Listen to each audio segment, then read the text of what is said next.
அடுத்தது பார்த்திங்கன்னா பிரேமா. பாப்பா வந்து பிஏ பிஎட் முடிச்சிருக்காங்க.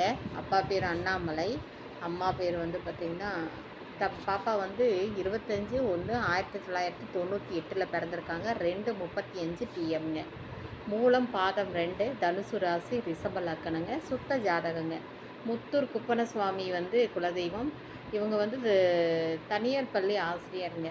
ராமாபுரத்தில் இருக்காங்க, திருச்செங்கோடுங்க. இவங்களுக்கு வந்து எதிர்பார்ப்பு பையன் நல்லா படிச்சிருக்கணும், ஏதோ ஒரு வேலையில் இருக்கணுங்க. இதுக்கு பொருந்துகிற ஜாதகம் இருந்தால் என்னை காண்டாக்ட் பண்ணலாம். 9524065589. திருப்பூர் தேவிமணி. உங்களோட பொண்ணோட ஜாதகம், பையனோட ஜாதகம் இதில் பகிர நினச்சிங்கன்னா எனக்கு வாட்ஸ்அப் பண்ணுங்கள். வாழ்க வளமுடன். நாடார் சொந்தங்களுக்கு ஃபார்வர்ட் பண்ணுங்கள். அப்போ தான் நம்மளோட லிங்க் எல்லோரும் நம்மளோட சமுதாயத்தில் அதிகமாக போகும். உங்களுக்கு உடனுக்குடன் வந்து தகவல் கிடைக்கும். வாழ்க வளமுடன்.